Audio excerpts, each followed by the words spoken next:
This is episode number 16. Can't believe it's been 16 already, Neil. I can't believe we're still on, to be honest with you. I bet the under. Hey, thank you for joining us. I think we're still in day one mode. All the folks who are with us now, it's still day one. So we appreciate all the day ones. You can get the show on Twitch, plenty of other places too, including YouTube. So make sure you check us out. Whenever you do, please like and subscribe. It really helps us.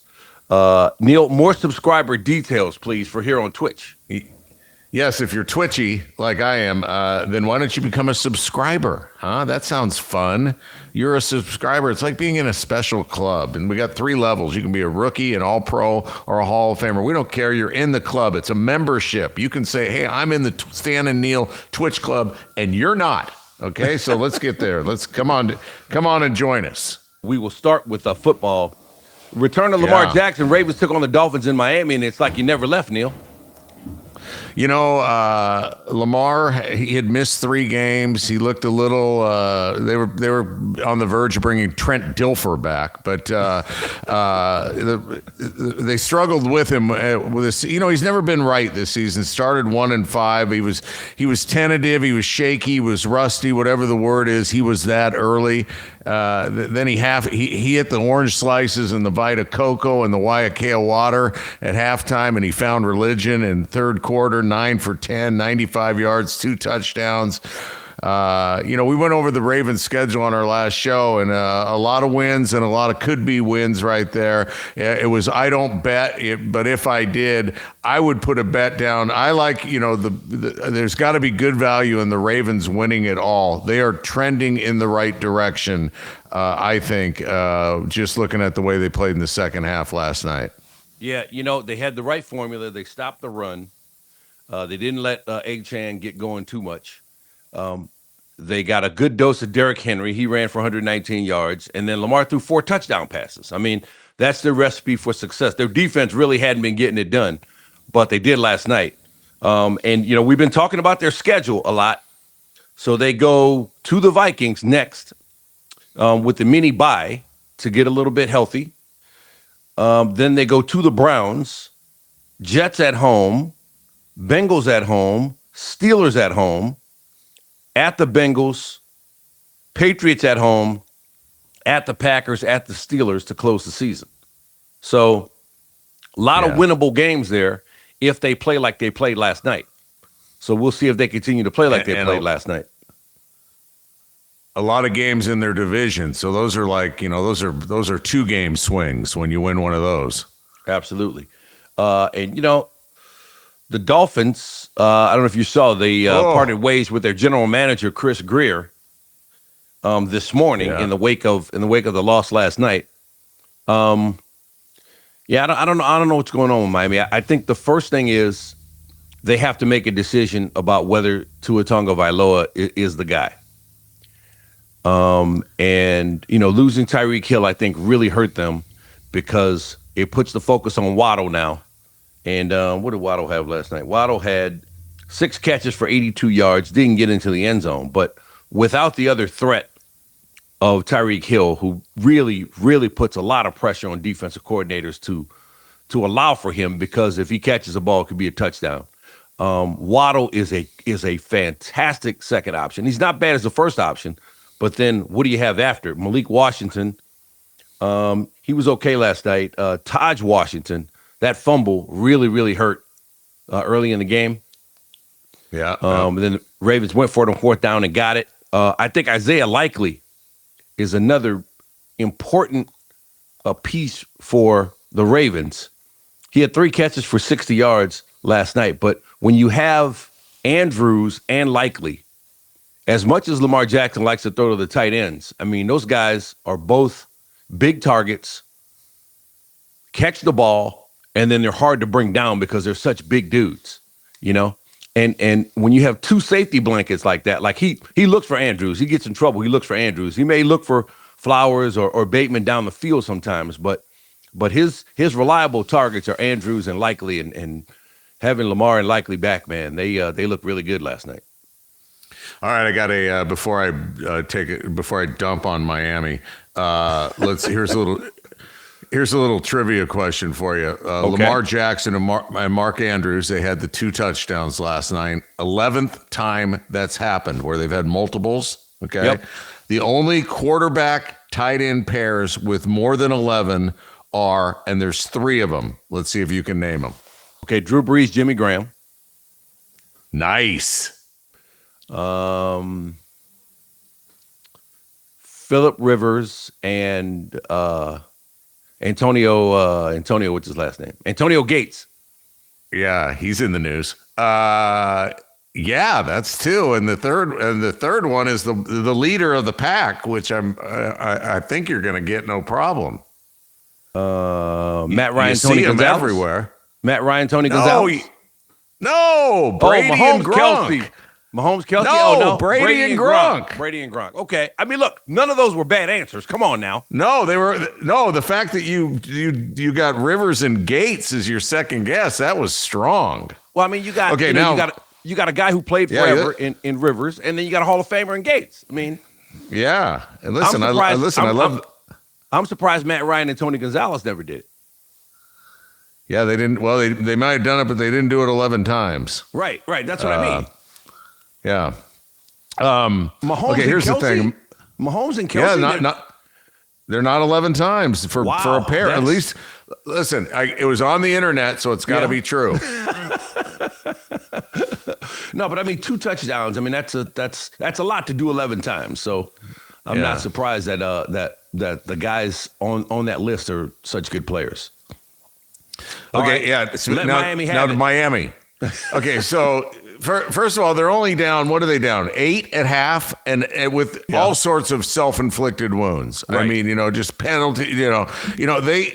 They remind how like when you're backpedaling and then you hit something, and you fall on your ass. Yeah. That's Miami. That's Miami. Okay. Miami's like, boom. They can't. Listen, they got the next up. They got Buffalo, so they're gonna get. That's not gonna be good. Then they got to. I guess the NFL's playing in Madrid.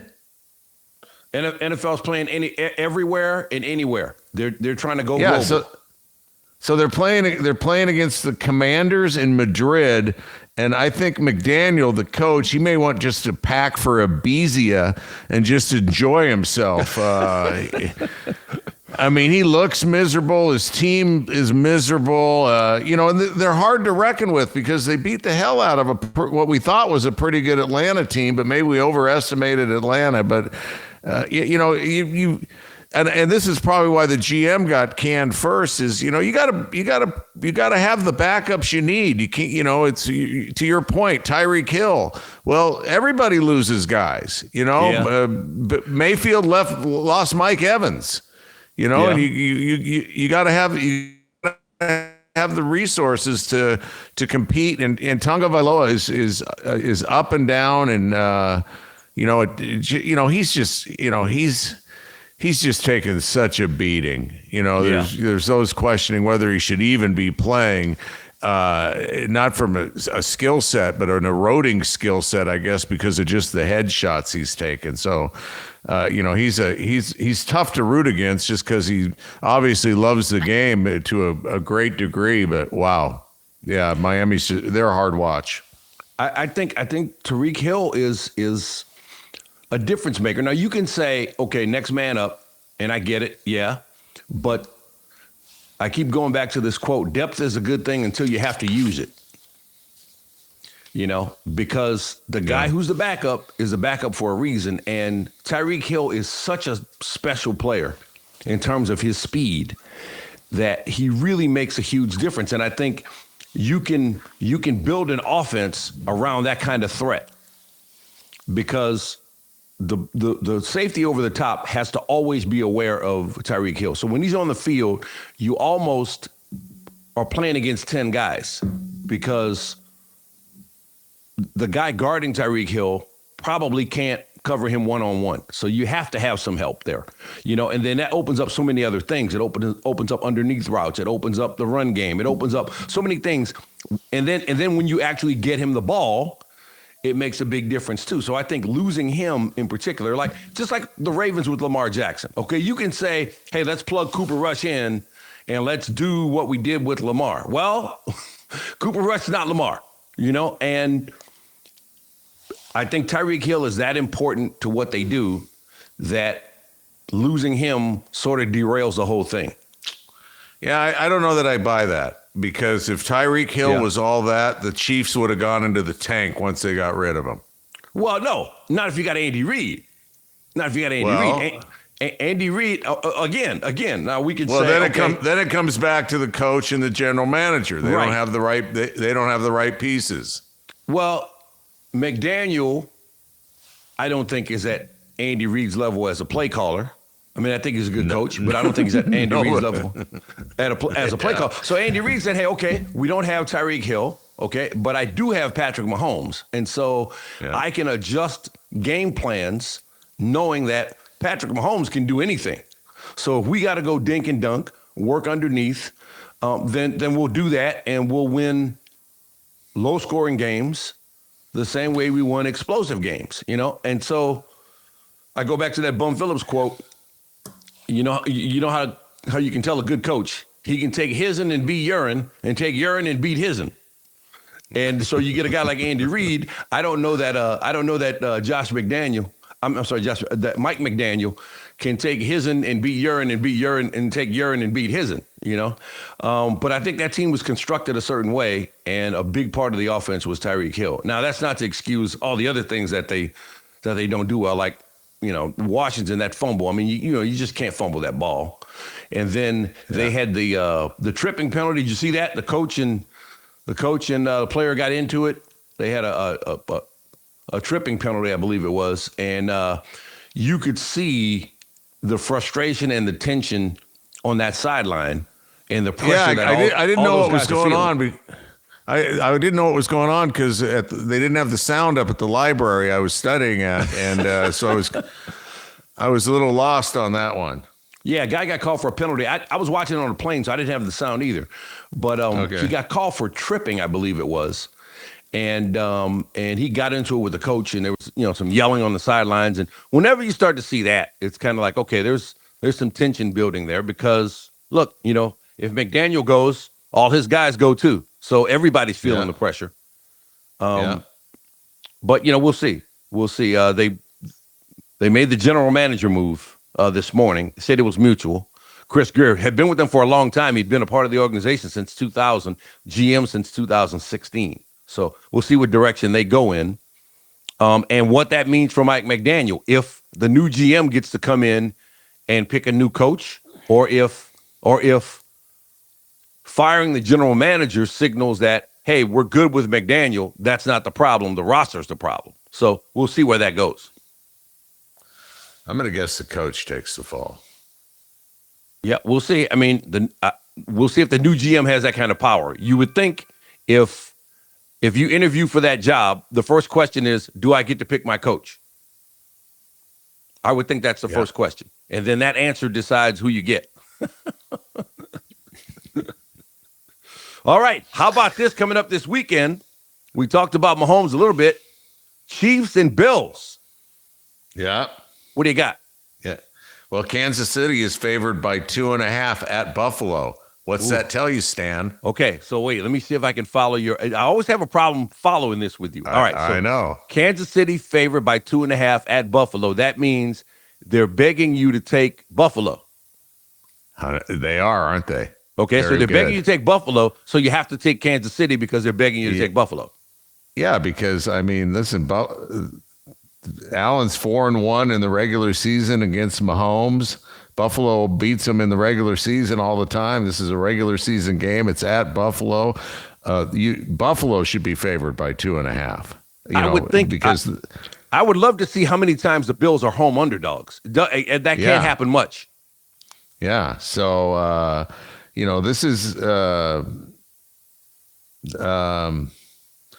Richard. I was reading Richard Deitch. He was our buddy. He was talking about how the networks that show football games, all of them, they jockey for position on what game you get, almost like they're lottery drafting games or whatever. And CBS has the AFC, and the number one ask is Bills Chiefs. They say that the guy from CBS I was reading in Richard's article said that the Allen Mahomes is this generation's Brady Manning. Yep.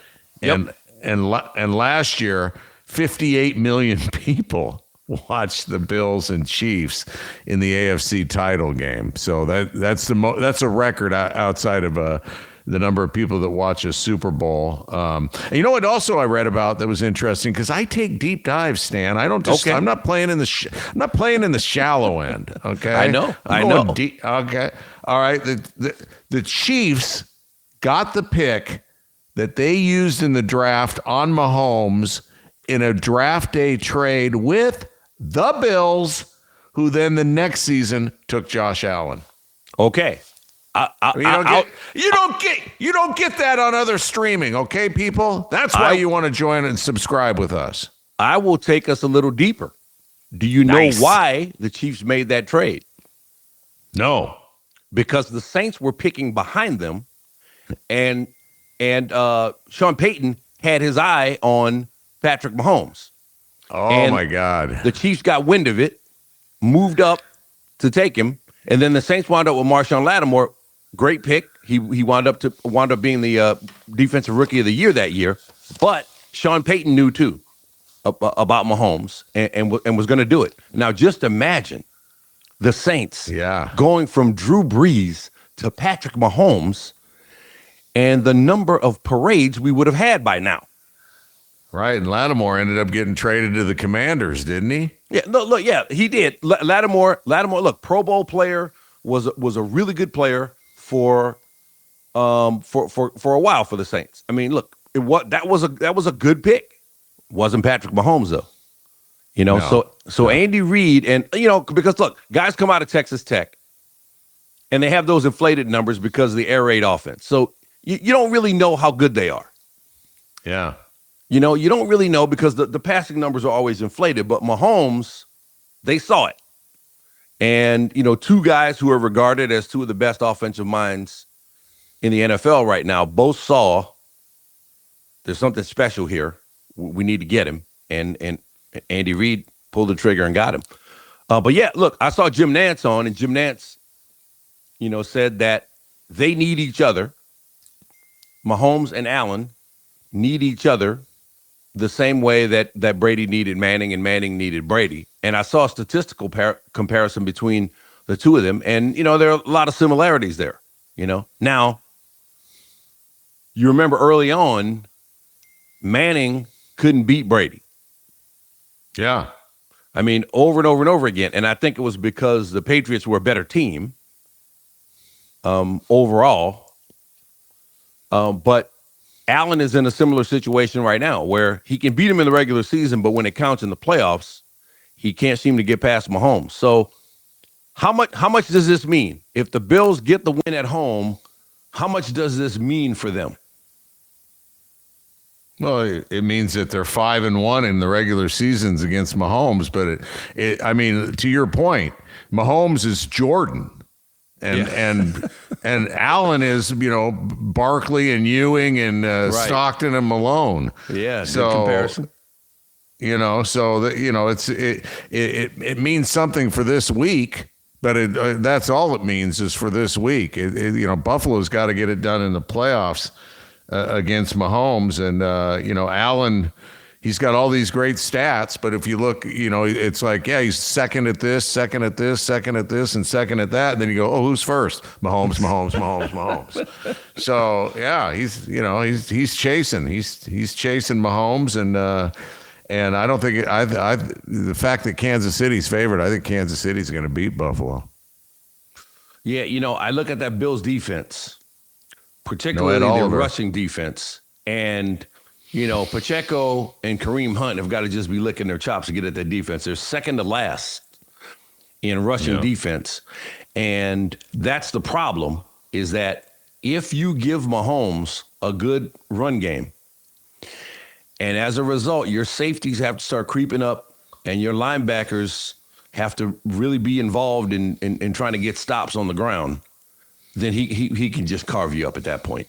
I mean, he can just carve you up at that point. And Pacheco and Kareem Hunt, I mean, they both run hard, you know. Yeah. So that's the challenge. Can the Bills stop the run and make Mahomes have to beat him? And think about how that sounds. Can you stop the run and make Mahomes have to beat you? Now, Mahomes can beat you, okay? But you may not even get to that if you can't stop the run.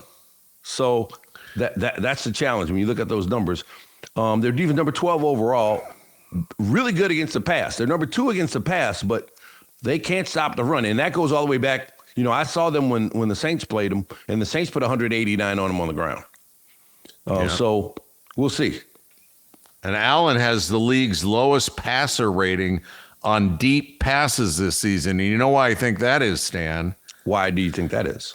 Well, I think his arm's tired from signing on the back of all those checks for all the commercial work he's doing. I mean, that's hard, you know. Josh Allen. Well, yeah, I tell you, hey, Mahomes done a lot of commercials too. Yeah, that's true. Mahomes, true. I mean, look, we can play count the commercials when they play Sunday. Let's count the commercials. Yeah. How many Mahomes commercials and how many Josh Allen commercials? Because there's going to be a lot of both. Well, you know what I heard? I heard Mahomes has a deal, though, where he shoots his commercials at the Kansas City practice facility. Yeah, I remember you saying that. Yeah. Yeah. And again, it was on the internet, so it has to be true. And it's so, so that's, you know, so that makes his commercials a little less demanding in terms of, hey, I need to be in New York for this or Florida for that. Yeah. And, you know, look, if you want Patrick Mahomes says, hey, man, look, this is where I'm going to be. Yeah, come find me. If you want me on your commercial, here's where I'm going to be. Yep. So, all right. Are we done with that game? I think so. I mean, who do you think is going to win? I think the Chiefs are going to win. I think the Chiefs are going to win too. I think they're going to run the ball. It's going to set up Mahomes for play action. And Rashee Rice, man, Rashee Rice is such a big addition to their offense. I mean, it's very different having him versus not having him. We saw it last week, especially. I think the Chiefs are going to win, and I think it may cause some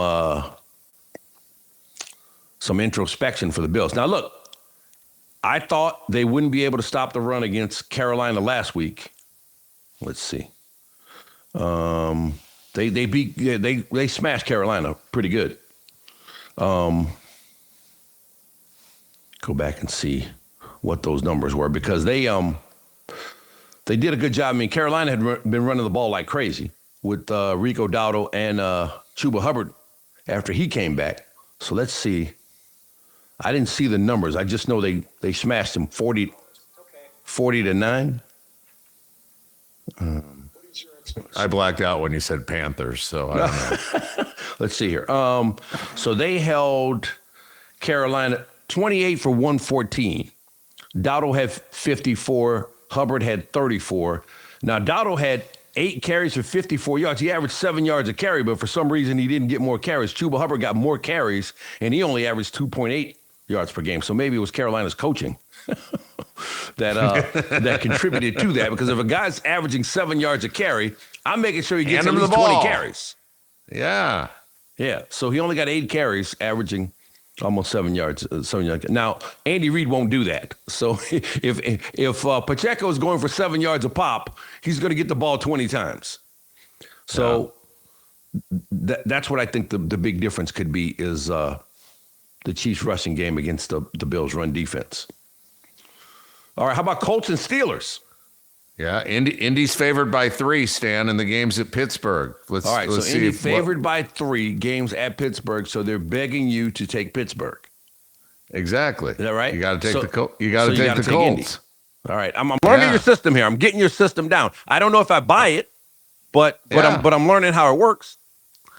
Yeah, well, yeah. I mean, I'm just it's a methodology that you have to stick with, and sometimes you got to hold your nose and take the medicine because it's like, oh, I don't think that's going to happen. I remember one Super Bowl. I can't remember. It wasn't that long ago, and it was like, wow, that line doesn't make any sense. But it meant I had to pick the team that I didn't want to win. Yeah. So instead, I just said I'm not going to bet this Super Bowl because it's telling me I have to bet the team. I think it was the Chiefs. It was telling me I had to bet on the Chiefs, and I did not want. Yeah, I think it was the Chiefs 49ers. Yeah. And I did not want the Chiefs to win, so I didn't bet, and the Chiefs won and covered. See, I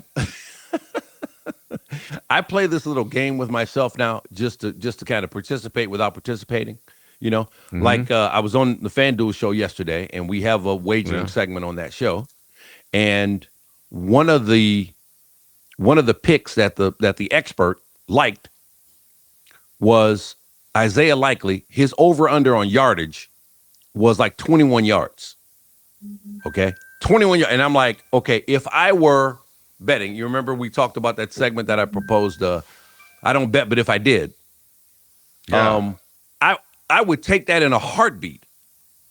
I mean, as much as Lamar Jackson throw, I couldn't believe that the number was that small. Okay. And so sure enough, the first pass he throws to Likely goes for 35 yards. And I'm like, man, that's the easiest money ever. So I got a psychological win, and I just kind of patted myself on the back for like feeling like I know what I'm watching. But it was financially irrelevant because I don't bet, because it could have just as easily been, Likely hurts his leg on the first running play, blocking, and then never catches a pass at all. So I don't bet, but if I did, that likely number just seemed very likely that he would get that number. Play with words there. There you go. All right, Colts and Steelers. I mean, how is Pittsburgh favored? Why? Because the Colts are favored. I'm sorry, Colts are favored. Colts are favored by 3. Yeah, I mean, I believe that. Well, see, there's a feeling that that more often than not, the home field is worth 3 points. So you've got a division leading Pittsburgh team against a division leading with the best record in the NFL, Baltimore or Indianapolis team, and they used to be the Baltimore Colts, kids. And so, you get a little bit amount of respect for Pittsburgh, and just, there's something about the Pittsburgh flavor, but the Pittsburgh defense is flavorless. I mean, they are not a steel. They are like a shower curtain, not a steel curtain right now. Right. 30th in total. And this is the most expensive defense in the NFL. 30th in total defense. In the last 2 games, they allowed 450 yards of total offense. And for the second time in 3 weeks, I'll say, where's Mel Blount? Okay? He's in the gym, man. Year 77. He's in the gym working out. Google his name, man. Doing his thing. Yeah. Yeah, I don't trust Steelers defense either. I mean, the Packers put 35 on them last week.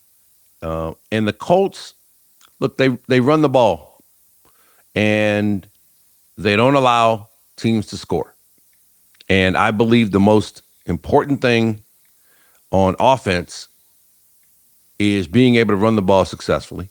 And I believe the most important thing on defense is keeping teams out of the end zone. So the Colts defense, number 6 in scoring defense, which to me, that's the stat that matters. We can talk about yards all day, okay?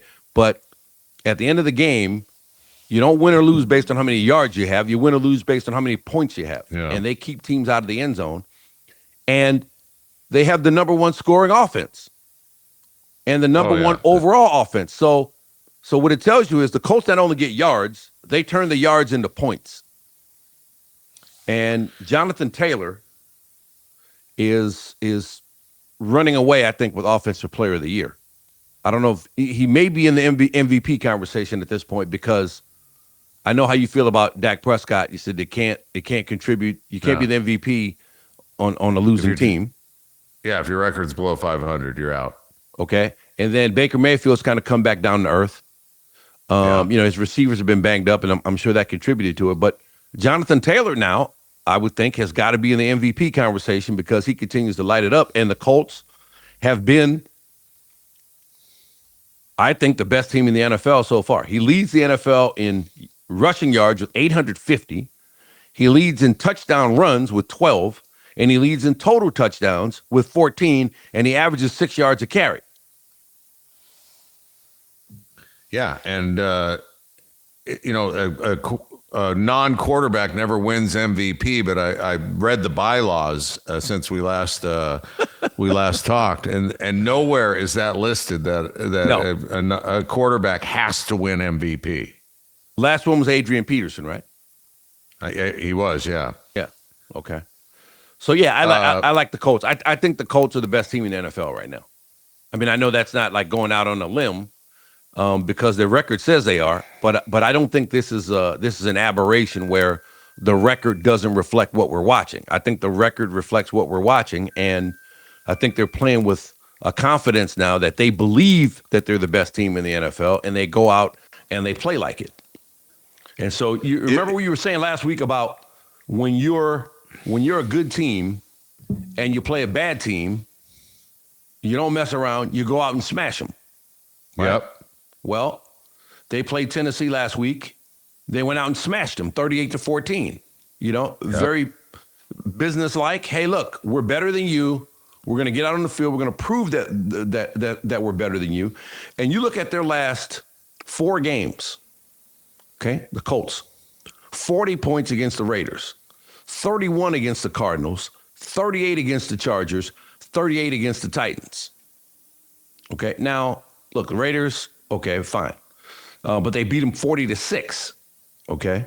Cardinals, they've been a hard luck team this season. I think they're better than their record shows. They just can't seem to finish at times. But they put 31 on them, won it by 4.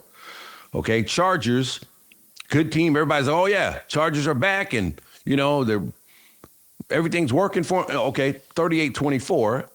And then, well, I don't know if the Chargers were back then. I think after that game, the Chargers came back last week on the Thursday night game. But then they beat the Titans 38-14. So I'm buying the Colts, and I'm looking at what do they have left? They have this game against Steelers. Okay, they got Falcons. How about this one? At Chiefs. CBS going to get another windfall. Oh, that's Colts a good one. At Chiefs. Yeah, because the Colts, the Colts are like Ohio State in college football. Yeah, they're the best team out there, and I can't find them on the TV ever. Right? Well, Ohio State's going to be on a big game Fox. Yeah, but I mean, we haven't seen them all year. I haven't seen them all year. I've seen Urban Meyer, former Ohio State coach, but I have yet to see Ryan, except the first game of the season, I should say, when they knocked Arch Manning out of Heisman talk, which he should have never been in anyway. So but I digress. Okay, it's Big Noon Kickoff, but I like your name. I like your name better, Big Game Fox. I think they probably like it better too because it gets Fox in there. But it's Penn State, and Ohio State on Big Game Fox. But anyway, yeah. So they got at Chiefs November 23rd. They get the Texans at home, at the Jaguars, at the Seahawks, 49ers at home, Jaguars at home, at the Texans. So, they still got some games to prove it. Seahawks going on the road to Seattle, that'll be a test. The 49ers always a test no matter what the situation is. And they got 2 games left against the Texans who seem to have kind of gotten their thing together. So we'll see. But right now, I think the Colts are the best team in the NFL. Here's a question. Shane Steichen walks into a room. Do you recognize him? No. Absolutely not. No. Yeah. No idea. Like I said, I couldn't pick him out of a lineup. They are as big as the NFL is, as much as the NFL is a part of American culture. You would think that the head coach of the best team in the league would be a little bit more visible right now, and that the team would be a little bit more visible right now. But I think that's going to change here soon. This game will get a lot of eyeballs. Colts and Steelers get a lot of eyeballs, mostly because of the Steelers and their nationwide fan base.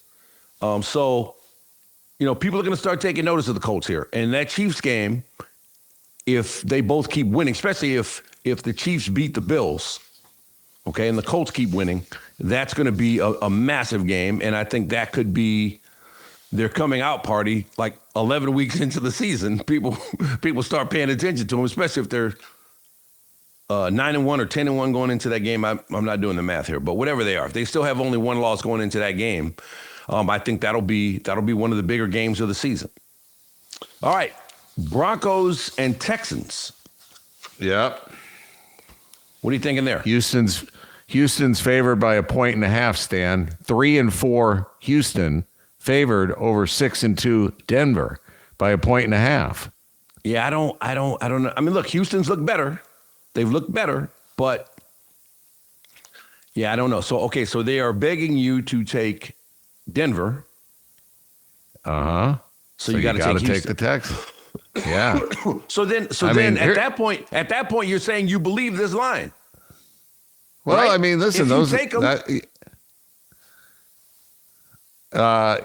mean, it's a methodology. You got to eliminate what your emotion is saying and just strictly look at it from that sentence. What's the line tell you that they're asking you to do? Excuse me. And sometimes you don't know the answer. But, when Kansas City's favored at Buffalo, it's like, oh, they're begging you to take Buffalo. When what was the other one? The Colts are favored at Pittsburgh. They're begging you to take Pittsburgh. You got to take the Colts.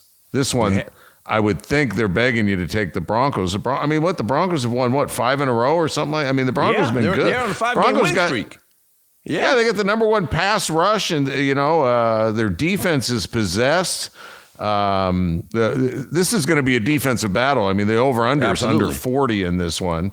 But the Texans won the division last season, and to your point, they've been playing better lately. There was more of an anomaly. Why are the Texans struggling so much coming out of the gates this year? Now it looks like they're the horse that's finally got its pace going, and now they're going to try and chase down the Broncos, who may be Cinderfellas, because there's a lot of folks that aren't deep believers in Bo Nix and the Broncos.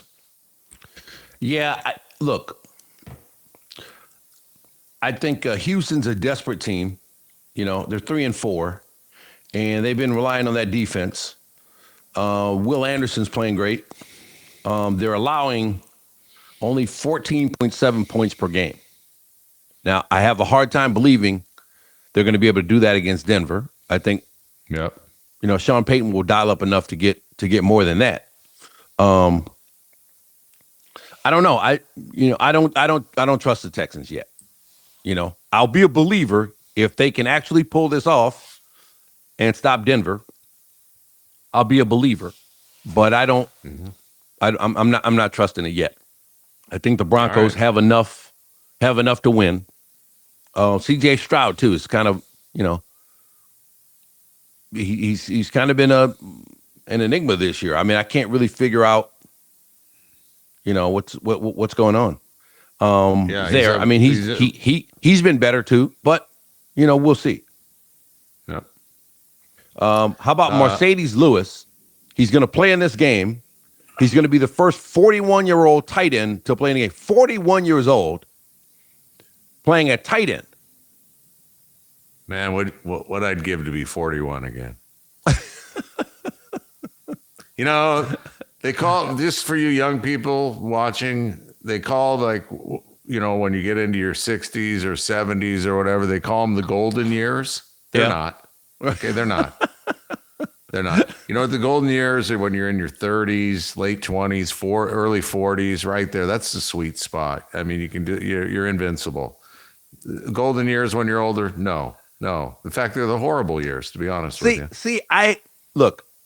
If I could have my 20s, 30s, and 40s over again, yeah, that'd be great. Okay, but I can't. Yeah. So you gotta work with what you got, Neil. You know what I mean? It's what you got at this age, and so it is what it is. What I'm saying is I don't got a lot to work with. Okay, right. All right, let's work on the Patriots at the Falcons. All right, Patriots with 5 straight wins. Falcons are Jekyll and Hyde. I mean, you don't know who's going to show up. You know Drake May's going to show up, and that's going to be a problem for Atlanta because he's playing really well. Yeah, Neil, I'm a big believer in Drake May. I saw some stats about throwing the ball down the field, and on passes of more than 20 yards, he's tops in the NFL. And I think a part of that is because his ability to stand in the pocket and work through his progressions is top tier. I think we were talking about this last week or on Tuesday. I don't know that that's something that you can coach, or maybe it is up to a certain level. But I think playing quarterback, if you have the ability to stand there and work through your progressions when, they're 300-pound men who have bad intentions bearing down on you, and you have to process things in 2.5 seconds. That's a rare skill, and I believe that's what makes playing quarterback so difficult.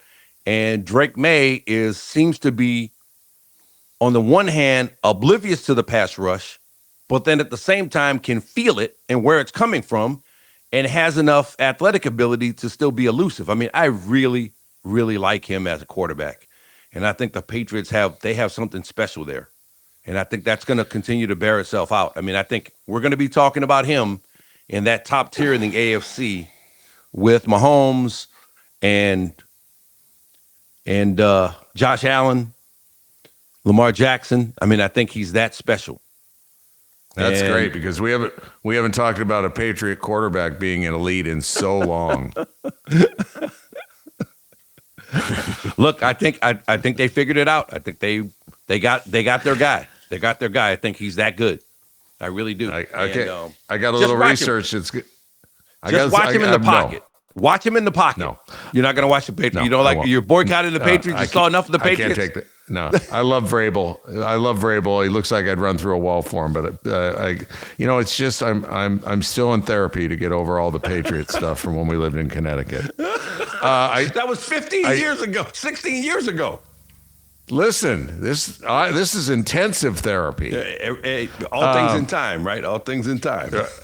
Okay, in the 4 regular season matchup, this is deep NFL research. Okay, deep. In the 4 regular season matchups in week 9 or later since 1970, okay, when there's been a full moon and the chicken and waffle special at IHOP. Oh wait. No, I made that up, the full moon and breakfast. Okay, no, but since 1970, this late in the season, when there's been a matchup between the NFL's leader in completion percentage and passer rating, which is our guy May, versus the number 1 pass defense, which is Atlanta, yeah, the quarterback has won every time. Yeah. No.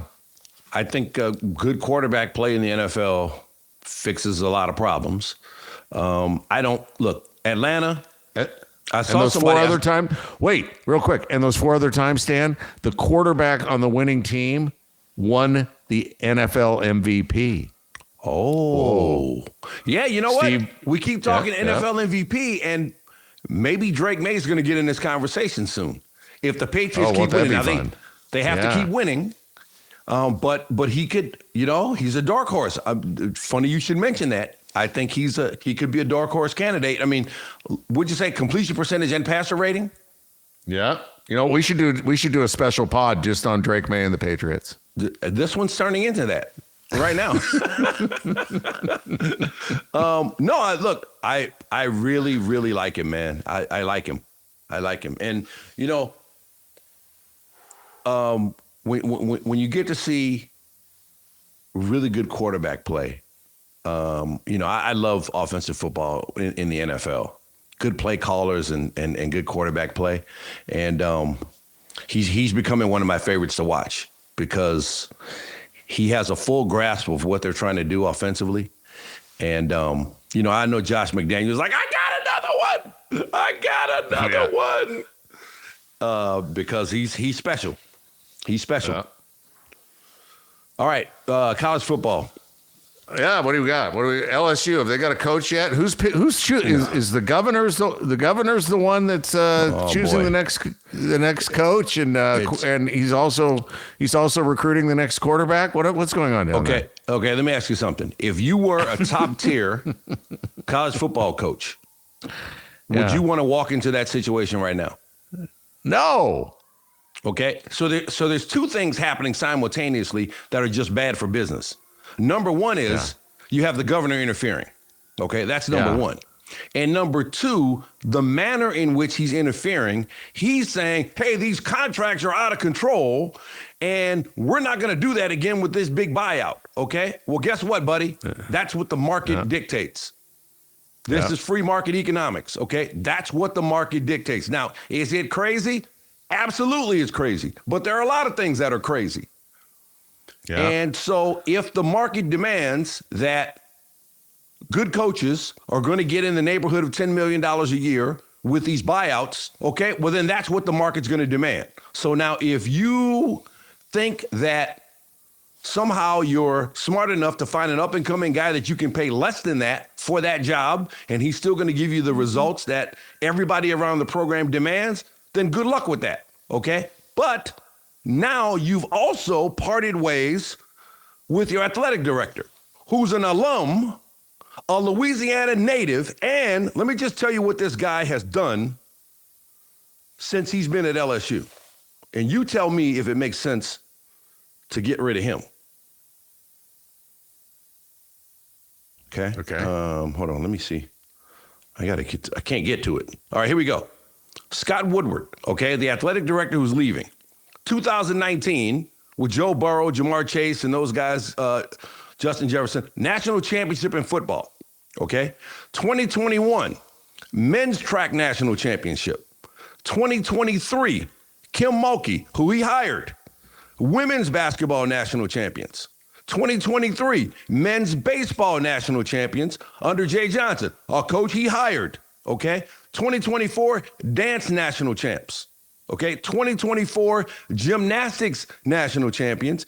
And then earlier this year, men's baseball national champs as well. Okay, now you let that guy go, okay, because you don't like the contract that he gave Brian Kelly. And you don't like the fact that he was also responsible for Jimbo Fisher's contract when he was at Texas A&M. Okay, look. It's an inexact science, okay? You pick a guy that you think can help you win. I mean, Woodward likes to make the big splash, okay? He likes to hire a big name, brand name coach, okay? When you hire a big name, brand name coach, guess what? It's going to cost you, okay? So he goes and gets Brian Kelly from Notre Dame, okay? It didn't work, okay? It didn't work. So because it didn't work, but all these other things did work, you just say, hey, you know what? This guy shouldn't be equipped to make the pick. I mean, I don't understand how you think you're going to, like, everybody keeps mentioning Lane Kiffin, okay? Lane Kiffin has a good job already, okay? And there's another job at Florida, which some people think is a better job than the one he has already, okay? So what you have to do in that situation is you have to make LSU more appealing than either one of those jobs. Does it seem like the governor is doing that right now? Saying, hey, we're going to try to lowball whoever we get.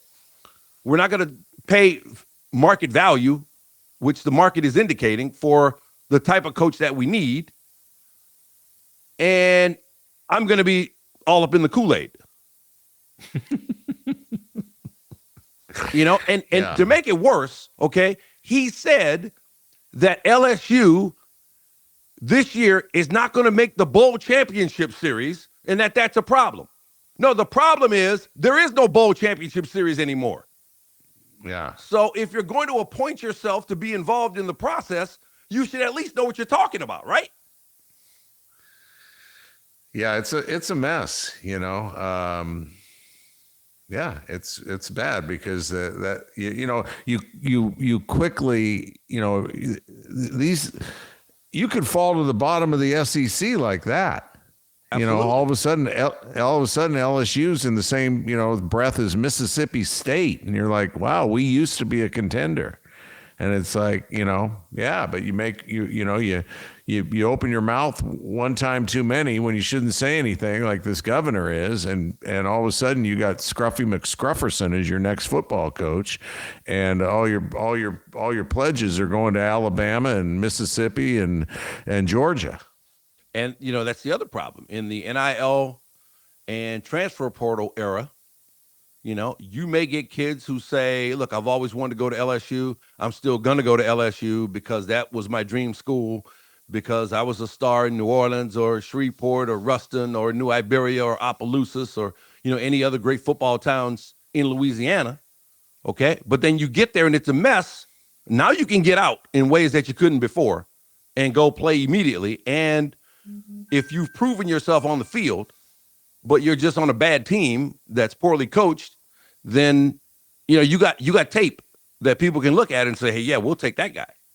So they have to calm this storm here and have to come up with a strategy that's better than we're going to try to lowball somebody here. We're going to be the ones to buck the trend. No, you got to pay what you got to pay.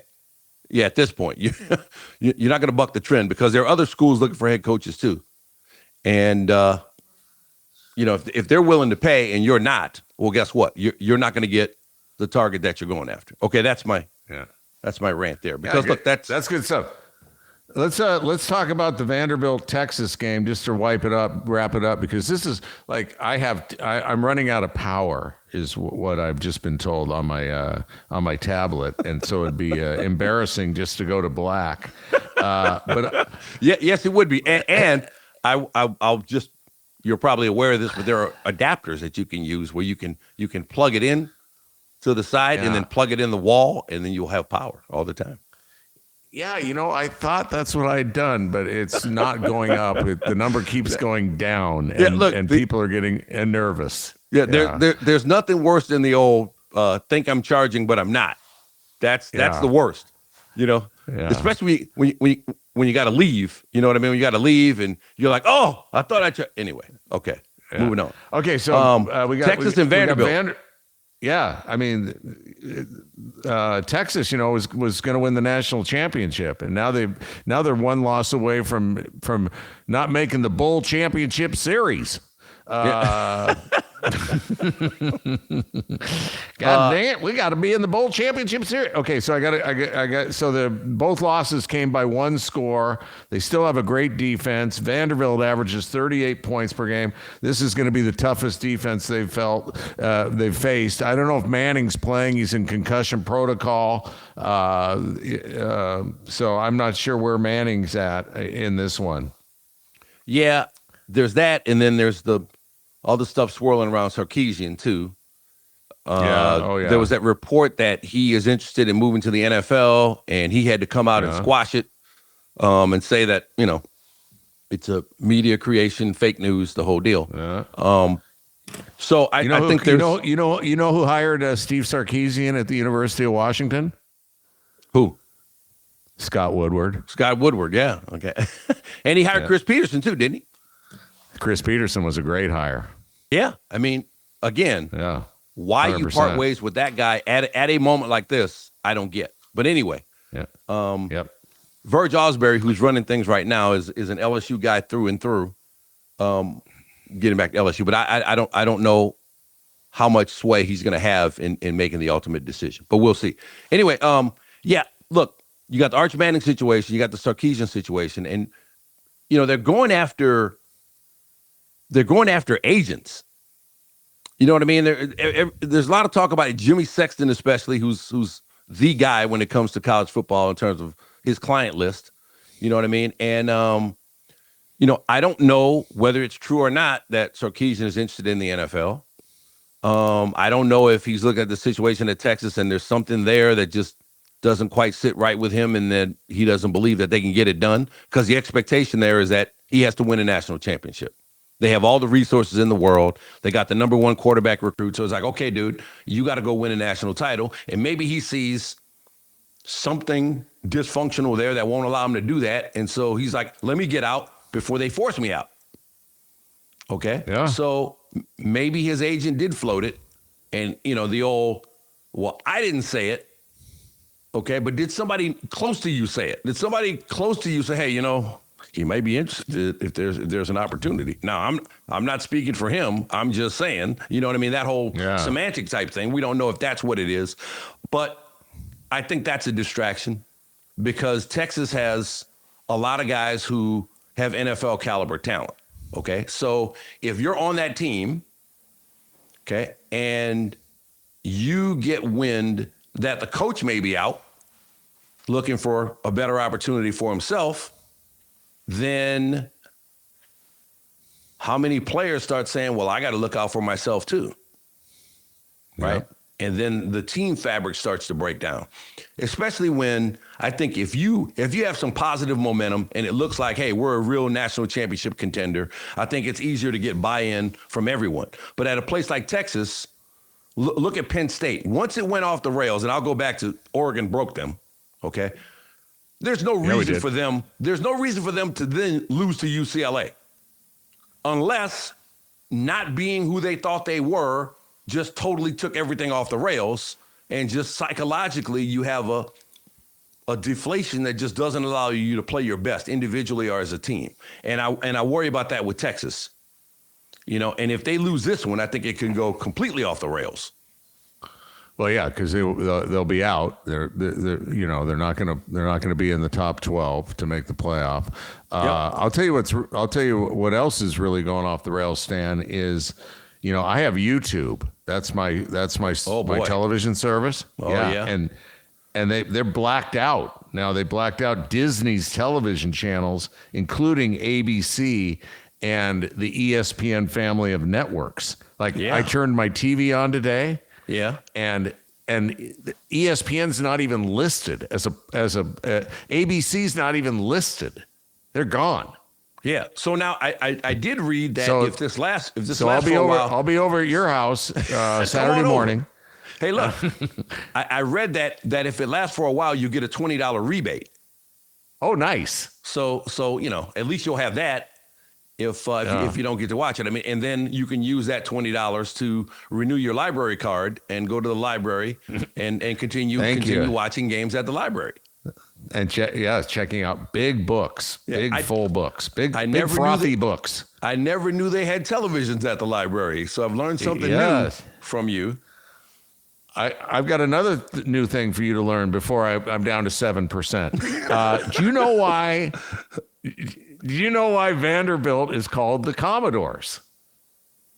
Lionel Richie. Once, twice? No. All right. So it dates back to 1897. A student decided to call the team. So the school's named after Cornelius Vanderbilt. Okay. Yes.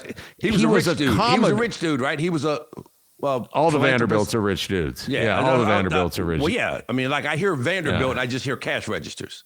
Yeah, ching, ching. So Cornelius Vanderbilt, was a Commodore in the American Merchant Marines. Okay. And the tradition of using a naval horn at games, and they got some anchor dropping ceremony before each home game, is tied to the nautical theme of the Vanderbilt Commodores, named after the Commodore Cornelius Vanderbilt.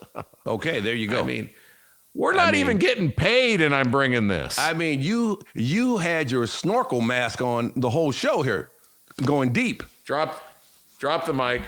But, look, going back to the game itself, okay? Yes. Vanderbilt has the exact opposite of Texas, although a lot of talk about Clark Lee. I don't know what his situation is contractually there at Vanderbilt, but he has proven himself to be a really, really good coach. And what usually happens with really good coaches at Vanderbilt is that somebody buys them out. Somebody just comes with the money stick and hits them, and Vanderbilt is not going to pay. Or maybe Vanderbilt changes. They say, hey, we're gonna pay top tier money because we're trying to have a top tier program here. But you look at like Jerry DiNardo, James Franklin. They were at Vanderbilt and then wound up going to Penn State, LSU, because the money's just so good. So maybe Clark Lee decides, hey, I'm going to stay there. And I'm gonna build this program. I believe he went to Vanderbilt, so I think he's an alum. And so maybe he stays and does it for his alma mater over the long term. And money is not the prevailing issue, which would be refreshing. But I think they have the opposite thing going. As long as he can quell the, Florida or LSU is going to come after me deal. I'm not interested. They believe they have something really, really special, maybe something they've never had before. And so I think he's got tremendous buy-in from all of his guys. I watched that game against Missouri, and his guys are bought in 100% to put Vanderbilt football in a place it's never been before. I mean, right now they're on track to make the playoff. I saw a stat that the winner of that Vanderbilt Missouri game was better than 50%, and the loser was like at 15%. So that was a critical game for them, and I think he's got buy-in, from all of his guys. And we'll see. I mean, on the road at Texas against a Texas team that frankly is desperate. They're gonna, they're playing for their season, and so we saw it earlier when they played Oklahoma, and they rose to the occasion, beat the Sooners. And so maybe they do it again, but we'll see. That's going to be an interesting game to watch. Stan, you got any more on Vanderbilt? Because I checked out after the whole Commodore thing. Hey, that was a very worthwhile contribution, and you deserve to rest after that. Yeah. All right. What's the code to get into your building? I'll tell you offline. Hey, thanks for watching, everybody. We will see you on Tuesday. Hit it, Coach D. All right, I'm waiting to hear from Victorino, and yeah.